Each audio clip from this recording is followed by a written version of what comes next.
She has the energy of someone who hasn't had the life that she's had. I think that's one of the things that people often find interesting or inspiring about her. Well, at some points of the day, this center will be solar powered completely. Semester, I really needed something to actually like wind down, relax, and get in touch with myself.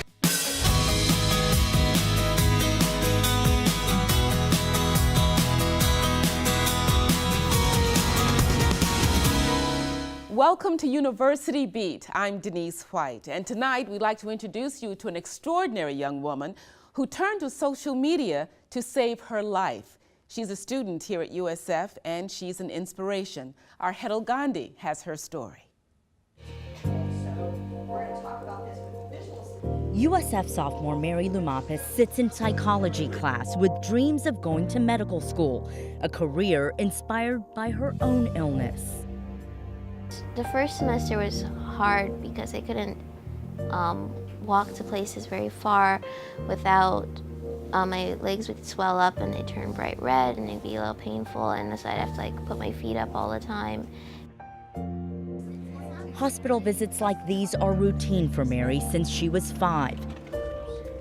She beat cancer 3 times, underwent a risky bone marrow transplant, and suffered severe damage to her kidneys. She has the energy of someone who hasn't had the life that she's had. And I think that's one of the things that people often find interesting or inspiring about her. Mary's biggest supporter, her mom, who was diagnosed with ovarian cancer. The two actually went through chemo at the very same time. But during Mary's first year at USF, her mom's health took a devastating turn. And I didn't take good care of myself because I was taking care of her. And then and I went back to school because I promised her I would go back to school because she didn't want anything that happened to her to keep me from continuing on with what I was doing. So I wanted to make sure she knew that I was going to go back to school. When she did return to USF, Mary started having trouble breathing. I called my doctor and I said, look, something's wrong. I've either got pneumonia or I've got fluid in my lungs and I'm gonna go in. As Mary was in the hospital dealing with her own health scare, her mom moved to hospice and was only able to speak to Mary by phone. I told her that I loved her and not to worry about me because I'll be fine and I'll miss her, but I love her. And it was the last time Mary would ever talk to her mom. The loss absolutely heartbreaking, yet Mary somehow found the strength to stay in school with a lot of help from the USF community, including her roommate, Kristen Trong. I go to support her. She's my best friend. We're almost like sisters. Mary's visits to the hospital became even more frequent after learning she needed a kidney transplant. I really want to start a campaign to find a kidney, and the first thing that came to my mind was like, let's do it. Ta-da! Together with other USF students, they launched the Share Your Spare campaign, which included registration drives on campus, posts online, and lots of buzz through social media. eventually the Oracle, which is a student newspaper, they got a wind of it and they ran a story on it. And then Bay News 9 got wind of it. They ran a story on it. An anonymous donor came forward after seeing that story and gave Mary the life-saving gift she'd been waiting for. And I just remember she told me, and she knows I don't cry that often. And I started crying. The way the university community came around Mary to make this happen completely floored me. The Share Your Spare campaign was a huge success, and Mary came up with yet another creative campaign to share the good news. I love surprises. So Mary teamed up with the Honors College to come up with a concept for a fake award. The guest of honor, her father, who was in for a huge surprise. We're actually here because I wanted to tell you, in a kind of a fun way, that a kidney donor has found me. Really? Yeah. Oh, what a pleasant surprise. He was like, really? And his eyes were like, whoa. And he's like, I've been waiting so long, you don't know, I pray for this every day. Suffice it to say that people were fighting back tears. And The donor, who wishes to remain anonymous, was in the room for the big announcement, along with all of Mary's biggest supporters at USF, including her best friend Kristen, who says this campaign was life-changing. I'm excited too. We'll be able to go out to eat, and she won't have to bring her pills as much. She won't have as many food restrictions. So we'll be able to do more fun things. the only thing I can say is that Mary has more tenacity than a classroom full of people her age. I mean, her spirit and her desire to obtain an education, and not just an education, but a medical education, so that in turn she can help others who've been through her or similar physical challenges. It's just an amazing testament of who she is as a person. Mary's passion to pursue medicine is a tribute to everyone who made her medical miracle possible, a miracle she wishes her mother had lived to see. An action that somebody who loved me so much and devoted her life to try to help me to live the best they could, and they're doing that is really cool, and I'm really grateful for that. For University Beat, I'm Harold Gandhi.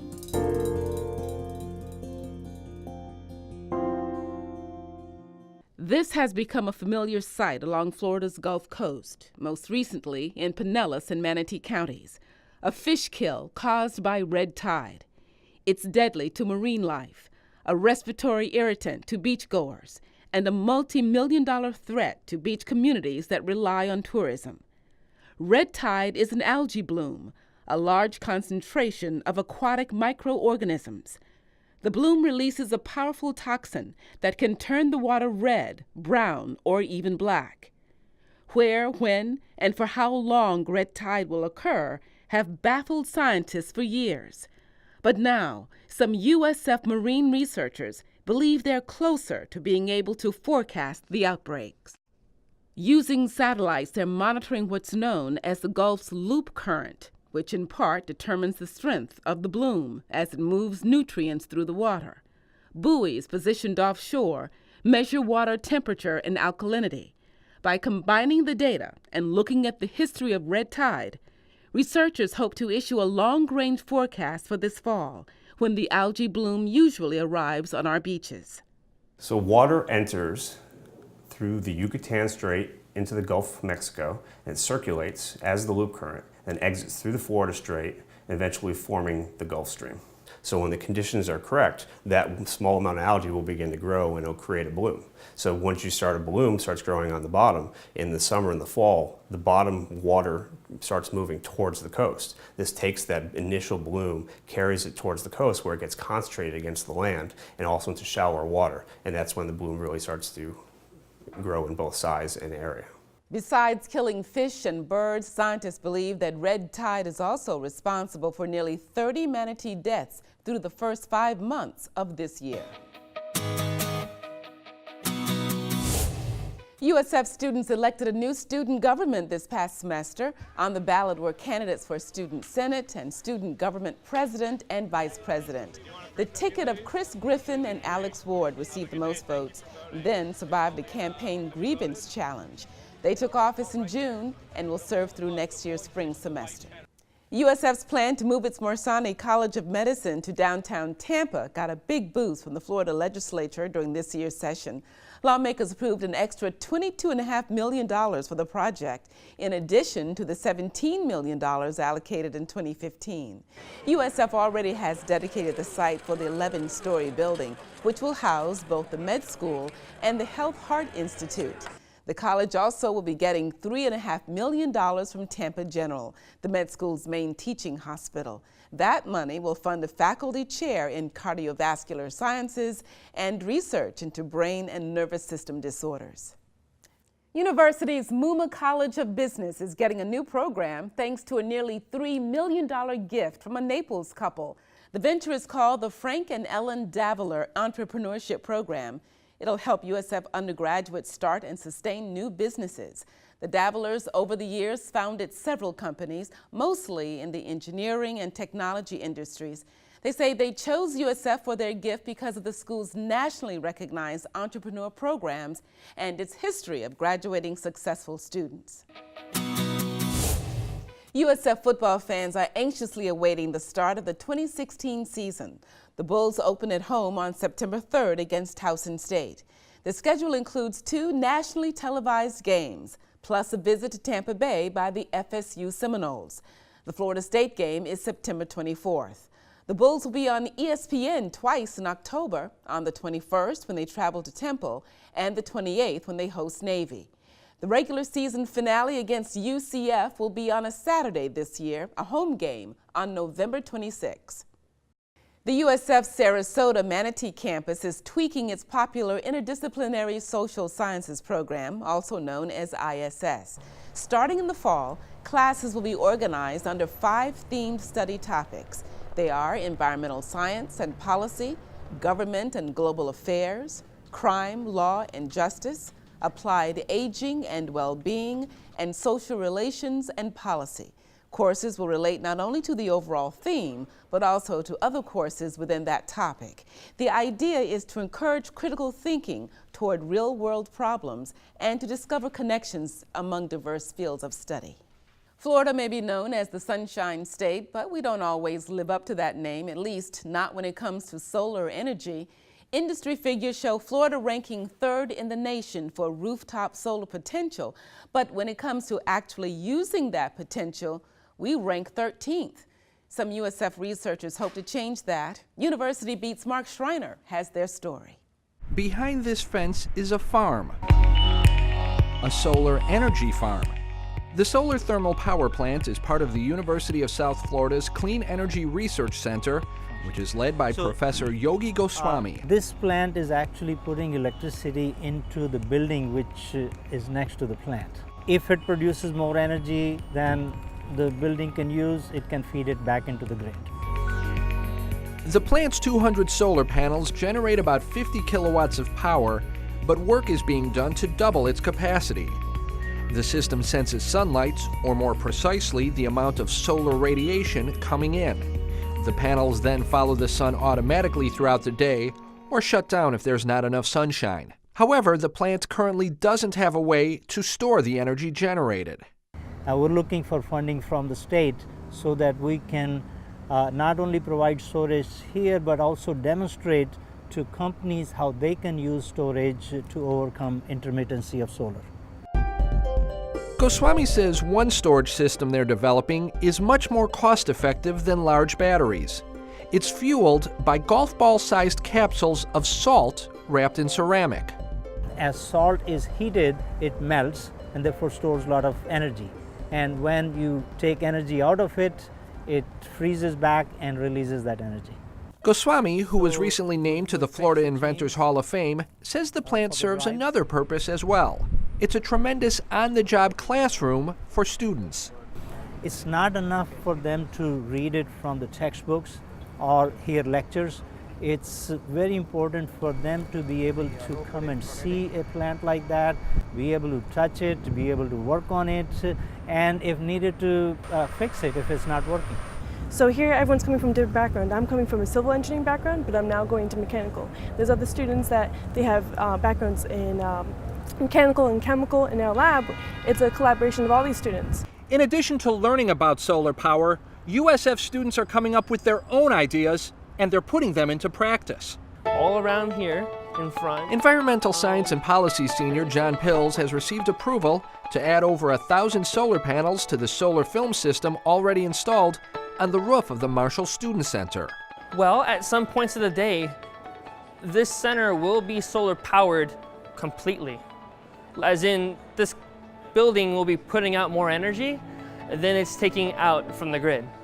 It's really about student education and empowerment. And so we like to think of ourselves as a laboratory as well, where students learning some amazing things inside the classroom, but then get to apply those things outside the classroom in facilities such as mine.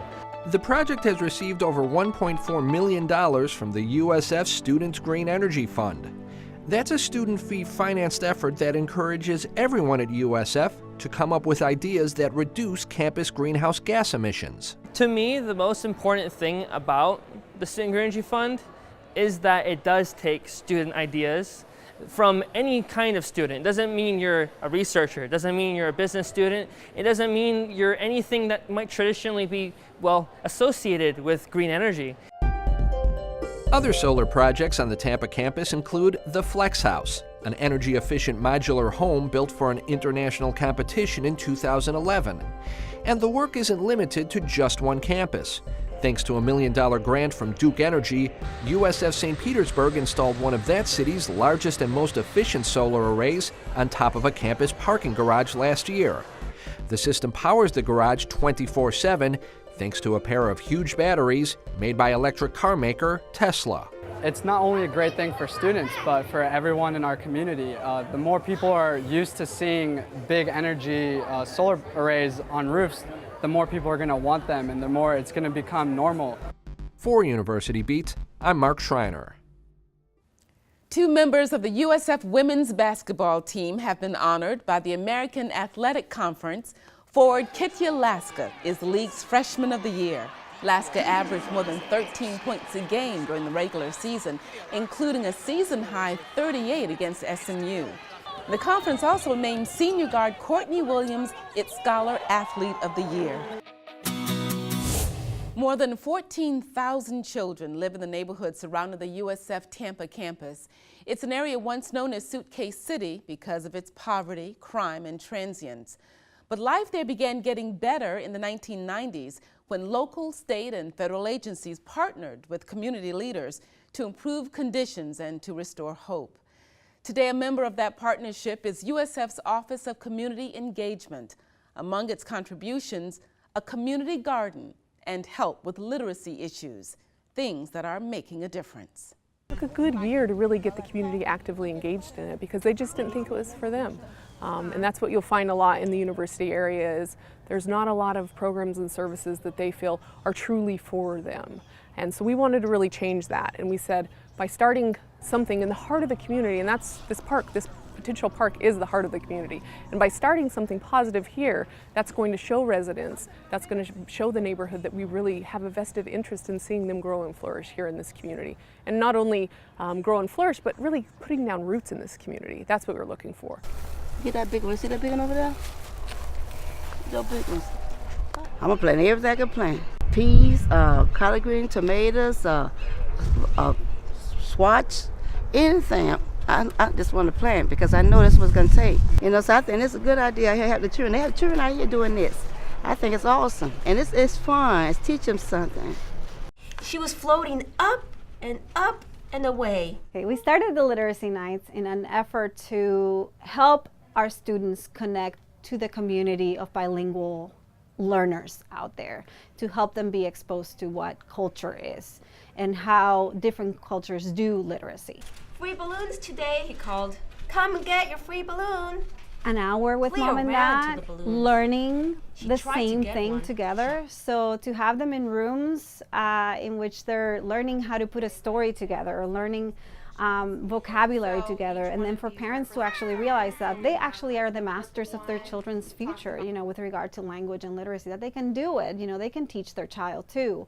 I think that that's probably the most valuable of the lessons that the families get. Where is Emily Elizabeth? Is Emily Elizabeth outside or inside? Inside. Inside. So that's our setting. That's where she is. We speak Spanish at home, so I want to see more techniques to be able to read to them and for them to develop both languages equally. I want to read books to them in Spanish and for them to get the most out of it. Can you tell me about the book? What's happening right here? Who's in here? Who's in the story? Clifford. Clifford. And what's her name? Do you know? Lee. Yeah, what's her name? Emily. Yeah. Last fall, USF was named as Florida's most engaged campus by Florida Campus Compact, in large part due to the work of the Office of Community Engagement and Partnerships. Dr. Harold Keller is the office director, and we welcome him today to University Beat. Thank you for coming in. Thank you. It was indeed an honor to get this award. Talk a little bit about how you got that award. What did you do to get that kind of recognition? Well, our office works, primarily supports faculty and students in two different ways of community engagement. One is through service learning courses, which are courses where the course content is connected to service activities out in the community. So there's a partner between the faculty and some community organization, and the activity connects directly to what the students are learning in the class. And a second type of community engagement is research, where the questions are framed together between the community organization and the faculty member, and they work on those projects together. And of course, funding is a big issue, so how does your office help with that funding? We provide small grants to faculty for the service learning courses. Many of the faculty, if they're teaching a lecture course and they want to convert it to a service learning course, we'll give them a small amount of money to figure out how to, and provide them consultation help to convert the course. Sometimes courses like the gardening course need gardening tools for the students, so we might purchase that. Sometimes students are out in the working with youth and they might need to be fingerprinted. We'll pay for the fingerprinting so the students don't have to pay for that. You're involved in other issues too, large issues of social justice and poverty. How did you get involved in that, and why is that really important for this partnership? These practices of service learning are particularly beneficial for students of color. The impact is greater in terms of raising grade point average. They're more likely to graduate on time. They're going to get career-related skills.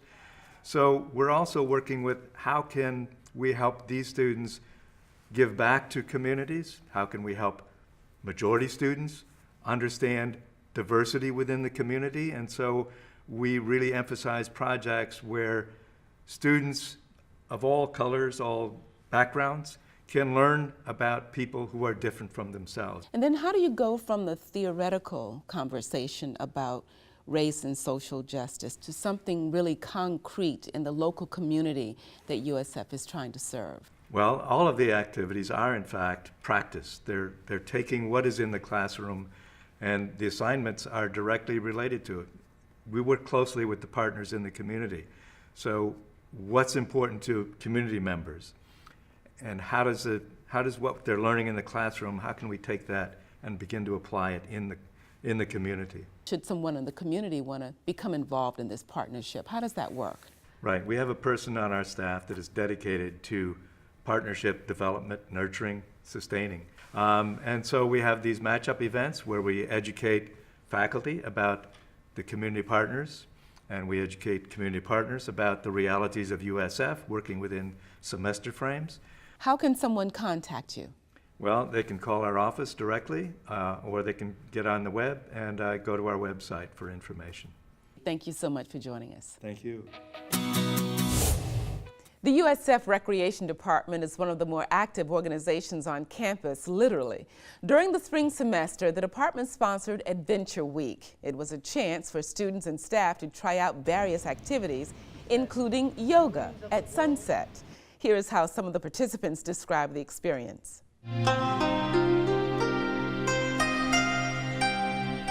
As you inhale, come up halfway, hands on your knees. After this long semester, I really needed something to actually like wind down, relax, and get in touch with myself. Getting in touch with your inner self and your body and just taking your mind off of everything and just focusing all that energy inside. Like, I don't know, it just takes so much stress away. I feel like there's a lot of stress that I have like on a daily basis, so yoga kind of gives me a chance to take time aside and relax. Adventure Week's a lot of fun. You get, I love being outdoors, like I just said. So I like, the university sponsoring stuff outdoors. It's better than, study hours are good and everything that they sponsor. But this is something better, in my opinion. I think we've been handling this semester a lot better since we started taking yoga classes together. I agree. But just giving someone a taste of being present in their body and being present where they are in this moment, then that can be very transformative. And I think if people start that at a young age, then that's a very, it's an opportune time for them to build that into a life practice. We're always looking for interesting stories involving USF and its people. If there's one you'd like to see us cover, let us know. Our email is ubeat@wusf.org. Our website is universitybeattv.org. And you can also find us on Facebook, Twitter, and Instagram. Just search University Beat TV. That's University Beat for this week. Thank you so much for joining us. I'm Denise White.